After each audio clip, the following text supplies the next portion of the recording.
यदि हम दुखी और परेशान हैं या चिंताओं से ग्रस्त हैं तो हमें प्रार्थना की शक्ति को जरूर आजमाना चाहिए।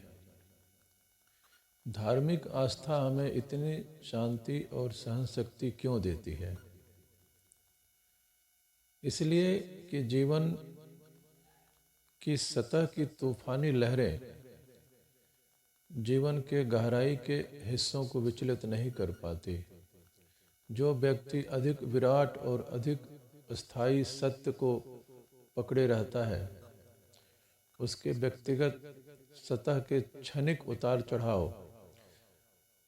प्रभावित नहीं कर पाते हैं और सच्चा धार्मिक व्यक्ति अविचलित और शांति से भरा रहता है और शांति से हर उस कर्तव्य के लिए तैयार रहता है जो उसके सामने आएंगे।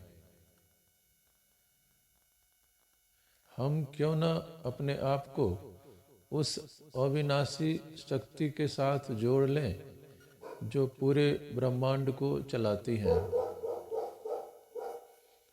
आप चाहे धार्मिक हो या ना हो, लेकिन प्रार्थना आपको आपकी सोच से ज़्यादा मदद कर सकती है।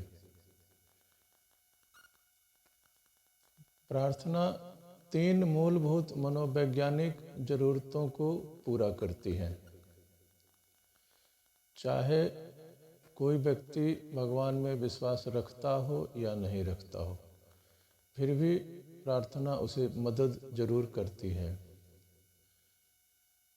इसको अच्छे से समझ लें। जब हम ईश्वर से, सर्वशक्तिमान से जब हम प्रार्थना करते हैं तो वह किस प्रकार काम करती है, इस तकनीकी चीज को समझ लें। प्रार्थना हमें अपनी समस्या को शब्दों में स्पष्ट करने में मदद करती है।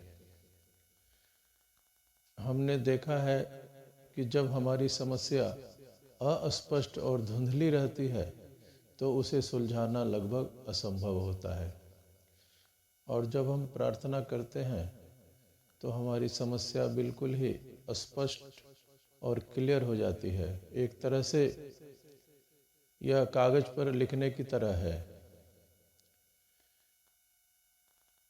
प्रार्थना हमें यह एहसास दिलाती है कि हम अकेले नहीं हैं, कोई और भी है जो बोझ उठाने में हमारी मदद करेगा।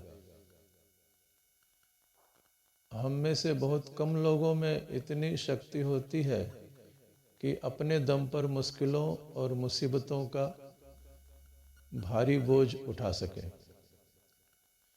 और कई बार तो चिंताएं इतनी अंतरंग होती हैं कि हम उनके बारे में अपने नज़दीकी मित्रों और रिश्तेदारों से भी बात नहीं कर सकते। तो इसका हल है प्रार्थना।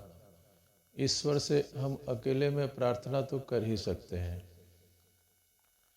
क्योंकि जब हम तनाव में होते हैं, चिंतित होते हैं, हमारी आत्मा पर बोझ होता है, तो सबसे लाभदायक यह है कि हम ईश्वर को अपनी समस्याएं बता दें।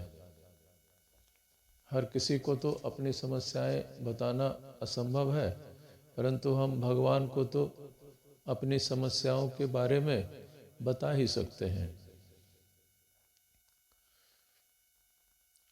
ईश्वर से, भगवान से की गई प्रार्थना कर्म के सक्रिय सिद्धांत को कार्य रूप में ले आती है, और यह कर्म की तरफ पहला कदम है।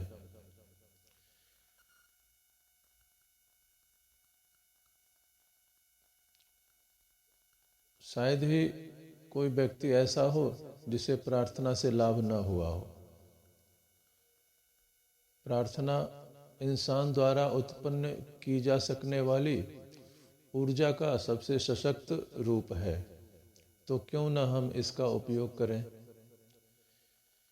चाहे आप परमात्मा कह लें, अल्लाह कह लें, ईश्वर कह लें, भगवान कह लें, नाम पर बहस करने से कोई फायदा है नहीं।